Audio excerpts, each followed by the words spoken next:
Merci. Je voudrais d'abord remercier mon voisin, Shlama Bagdad, sans qui ce livre n'existerait pas. Je voudrais remercier aussi M. Janjar et la Fondation pour son accueil et l'aide qu'elle nous fournit. Je voudrais aussi excuser ma voisine Souad, qui est très émotive et qui n'a pas l'habitude de parler en public. Je vais donc, et puis j'ai eu l'impression qu'il me donnait la partie un peu trop belle, là, mon ex-étudiant. Il faut dire que ce livre, la structure et la chair de ce livre, c'est elle, c'est sa thèse. Moi, ce que j'ai fait, j'ai apporté de l'information, des conseils au niveau au moment où elle bâtissait sa thèse sous la direction du regretté Jean Devis. Parce que moi, je tire mon chapeau à Jean Devis. Ensuite, ce livre, sa thèse m'a énormément servi pour le livre que j'ai fait sur le Maroc au XVIe siècle. Si je n'avais pas eu cette base, je n'aurais pas pu faire ce livre. Donc, ce n'est que justice de lui rendre, c'est justice de le dire. Ensuite, je voudrais dire qu'en effet, nous avons essayé, parce que ça a été un travail de... Donc, il y a longtemps qu'on se connaît, hein. Il y a longtemps qu'on a travaillé ensemble. C'est pas seulement au moment de la réécriture qui est récente. C'est venu du fait que je regrettais que cette thèse ne soit pas connue. L'essentiel de ce qui concerne le Moyen-Âge a été utilisé, bien d'ailleurs, par M. Warfelli, qui a fait une thèse sur le sucre, production et commerce dans le monde méditerranéen. Donc, la partie médiévale du travail de Souad se trouve dans le livre de Warfelli. Mais ensuite, moi, ce qui m'intéressait beaucoup et qui paraissait le plus important, c'était cette aventure saadienne. Bon, il y a donc un lien étroit, c'est pas exclusif, il ne faut pas tout ramener au sucre, hein, faudrait pas. Mais il y a un lien étroit entre le sucre et cette dynastie. C'est quand même assez troublant. Hein. Il faut reprendre les dates. Bon, Mohamed Al-Kraïm meurt en 1517. En 1516, si l'on se fie aux informations de Diego de Torres, les premières sucreries, les premiers moulins à sucre sont créés dans la région de Taroudant. Quelle était la situation ? La situation, elle est connue grâce à Léon l'Africain, qui est allé dans le Souss quelques années avant. En 1513, il est dans le Souss. Il a vu, lui, de ses yeux le peu de canne à sucre qui était encore cultivé. Il a vu qu'on faisait du sucre, mais il n'était pas beau, il n'était pas bon, il était noir, parce qu'on ne savait plus le raffiner. Et c'est sur cette base-là que les Saadiens vont créer cette chose, une aventure extraordinaire. C'est tout de même étonnant, c'est très étonnant, il faut essayer de comprendre.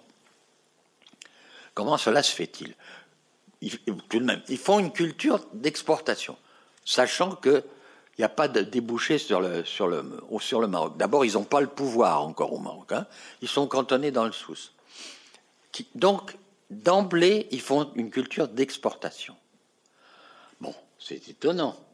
Comment ont-ils pu savoir qu'il y avait un marché du sucre ? Alors là, nous faisons l'hypothèse qu'ils ont été avertis par les Génois. Mais on ne peut pas le prouver, on n'a pas les documents. Mais ça ne peut s'expliquer que par ça. Les Génois sont les grands marchands de sucre de la fin du Moyen-Âge et du début de l'époque moderne. Ils vendent le sucre de Madère, le sucre des Canaries, le sucre d'Al-Andalus. Hein, il y a encore... Bon. Et donc, je pense, on peut penser, parce qu'on sait qu'il y a des Génois dans le Souss, on peut penser qu'ils ont tendu la perche. Bref, il y a une collaboration qui me paraît absolument certaine, mais qu'on ne peut pas prouver. C'est pour ça qu'on est très prudent, qu'on met des conditionnels. Donc, une culture d'exportation, bon, c'est quand même extraordinaire. Alors, pendant tout un premier temps, on n'a pas de renseignements. Il y a eu des erreurs graves qui ont été faites, c'est-à-dire qu'il y a un document de 1550 qui a été lu comme étant de 1510. On est obligé de s'occuper de ce problème dans le livre. En 1510, ça ne peut pas coller du tout. Hein. Bon. Alors, la grande date, c'est en effet la prise de Santa Cruz. Où est Santa Cruz ? Certains ne le savent peut-être pas. C'est aujourd'hui Agadir. Hein. Bon. Donc, il faut voir, c'est un site portuaire excellent. Le site est protégé par l'avancée du Cap Rir, bien. Donc, à partir du moment où ils ont pris cette position portugaise, à l'arrière-plan de tout ça, il y a aussi le djihad, la lutte contre les Portugais. Hein, il faut des armes au sens propre. Il faut des moyens pour lutter contre les Portugais. Donc, on se tourne, mais c'est ça le coup de génie des Saadiens. Ils ont tout de suite compris qu'il fallait se lancer dans les liaisons avec l'océan, que leur avenir était sur la mer. Hein, quand même assez extraordinaire, ça. Bon, alors les voilà ils veulent le pouvoir, ils finissent par l'avoir, ils éliminent la présence portugaise, ils éliminent la concurrence ouattacide. N'oublions pas les pauvres ouattacides qui sont à Fès, mais qui ne peuvent plus grand-chose. Hein. Et les voilà installés au pouvoir, à partir de donc 1550. 1549, la prise de Fès. Mais c'est là qu'il y a un tournant très important, parce que les Espagnols ont eu très peur. Leur hantise, c'est l'alliance possible entre ces Saadiens et les Turcs. En quoi ils se trompent complètement? Parce que ce sont des ennemis. Bon. Pourquoi? Parce que d'emblée, hein, vous entendez bien, la prétention califale ne date pas d'Ahmed el-Mansour. Elle est formulée déjà par Mohamed Shir, qui fait des monnaies sur lesquelles c'est écrit Amir el-Mouminin. Bon, les monnaies sont un moyen de proclamer un programme politique, d'affirmer Bon, sur ces monnaies, c'est des monnaies d'or, il lui faut de l'or. Il ne veut pas acheter les produits à l'Europe avec de l'or. Il faut garder son or pour sa politique. Bon. Donc, qu'est-ce qu'il a trouvé? Il a trouvé le sucre. Donc, les Européens viennent, ils se disputent, ils se bousculent, ils viennent. Et qu'est-ce qui se passe? Bien, en 1550, les sujets espagnols, et n'oublions pas que l'empire, on dit l'Espagne, mais c'est un empire presque mondial. Hein, à l'époque de Charles Quint, il disait bien qu'il ne voyait pas le soleil se coucher sur ses possessions. Il a donc des sujets flamands, les Flandres, c'est-à-dire l'actuelle Belgique, les Pays-Bas, qui viennent nombreux. Il a aussi des sujets espagnols de l'Andalousie qui viennent. Et voilà que la peur panique, 1550, là, il est sûr que Mohamed Shir, triomphant, va s'allier avec les Turcs. Interdiction de commercer avec le Maroc. Bon, alors, bien. Les gens de Séville, de toute l'Andalousie protestent, disant ils vont être ruinés, là. Ils pleurent, c'est normal. Alors, il se passe une chose étonnante à ce moment-là. C'est le moment où l'Angleterre s'intéresse au commerce méditerranéen. Et ces Anglais, ils venaient à Séville tranquilles avec des ballots de tissu, du drap, du tissu de laine. Ils vendaient ça et ils repartaient avec du sucre, avec des amandes, avec tous les produits. Voilà ils arrivent à Séville, plus rien. Alors qu'est-ce qu'ils font? Ils sont entreprenants, ces Anglais. Ils me disent, bon, on va y aller, nous. On va aller jusque là-bas. Et en effet, en 1551, arrivent les premiers Merchant Adventurers à Agadir, enfin à Santa Cruz. Et puis, voilà, et pas seulement eux, avant eux étaient arrivés les Français. Bon. Il va y avoir une rivalité incroyable entre Français et Anglais, mais aussi entre marchands anglais. Ils se font des coups pendables. Et, voilà. Et puis, ce qu'il y a surtout, c'est qu'il y a les favoris de la reine, Leicester et Burghley, qui sont des hauts personnages. En fait, c'est des co-dirigeants. Hein.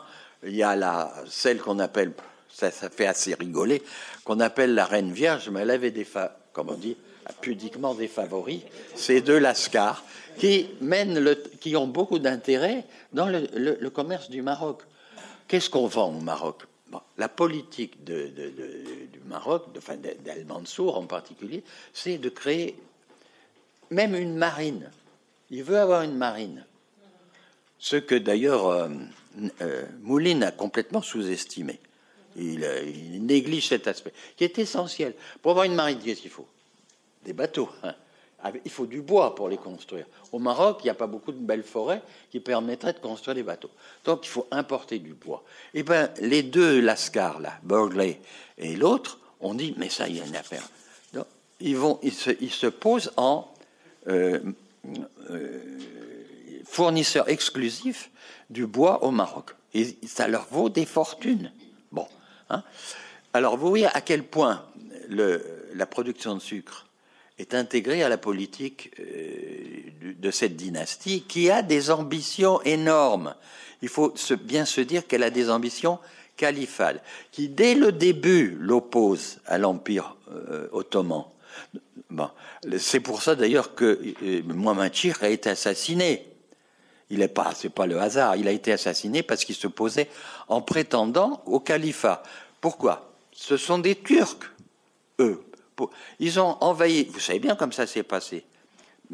Salim a envahi l'Égypte et puis il a attrapé quelques descendants des califes de Bagdad et puis il a dit bon bah vous là vous servez plus à rien. Maintenant le Amir al-Mouminin c'est moi. Une chose qui révulse les Saadiens. Et ce que j'arrive pas à comprendre, c'est pourquoi un petit fré de la vallée du Dra tout d'un coup se dit mais là il y a quelque chose, c'est inadmissible. D'emblée, ces gens-là se dressent contre la prétention des Turcs. Bon, moi j'ai eu cette question au début, et j'ai fini par quand j'ai trouvé dans Ifrani que pourquoi au début il y a ce paragraphe, ce chapitre même sur la conquête de l'Égypte. J'ai dit que ça vient faire dans cette histoire. Et puis voilà l'autre, il lui dit voilà j'irai te casser la figure. Toi, le sultan débarque, etc. Mais je dis, mais c'est démentiel cette histoire.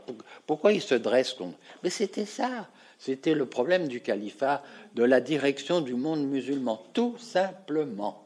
Mais ça, on l'a jamais assez dit. Bon, or c'est essentiel. Donc voilà, je veux dire qu'il y a ça. Il y a le fait que je trouve que ces Saadiens, moi je leur trouve une espèce de génie, parce que ils ont compris l'importance du commerce extérieur. Ils ont compris l'ouverture du monde sur l'Atlantique. Hein. Ils ont compris l'importance de la flotte, d'avoir une flotte militaire pour défendre leur indépendance. Bon, ils n'ont pas réussi. Ça, c'est sûr, ils n'ont pas réussi. Il y a eu cette catastrophe dont on n'a pas idée, sur laquelle j'ai travaillé avec mon ami. Déjà, coopération, hein. On a travaillé avec Hamid Triki, comme j'ai travaillé avec Souad, sur les épidémies et les pestes du XVIe, XVIIe siècle. Et on s'est aperçu, grâce aux sources inédites, comme le disait très justement Kadoul, c'est une mine de documentation, ces sources inédites de l'histoire du Maroc, hein. C'est une mine incroyable. Moi, j'ai pas fini. Je voudrais encore pouvoir travailler des années là-dessus, mais je peux pas. Donc, ils ont compris ça. Ils ont compris que il fallait se lancer dans l'aventure, et ils l'ont fait. Ils l'ont fait. Hein. Donc, une ouverture au monde. J'avais déposé auprès de mon vieux maître, mon vénéré maître, Claude Cahen, que j'ai eu la chance d'avoir pendant mes études de licence à Strasbourg. À l'époque, il était le seul spécialiste, pour ainsi dire, de l'histoire du monde musulman. Depuis, ça a beaucoup changé. Bon, j'ai jamais soutenu cette thèse, j'ai jamais fait de thèse, mais j'ai fait beaucoup de choses, comme ça, en détail. Bon, j'ai bricolé. Et donc, je me suis aperçu que c'était ça, la chose formidable de cette époque du XVIe siècle, c'est l'ouverture au monde. L'ouverture au monde. Et il y a un esprit du temps, si je peux dire. Finalement, on peut dire, j'irais jusqu'à dire qu'ils ont fait, pardonnez, comment on appelle ça, le péché de... Bon, bref.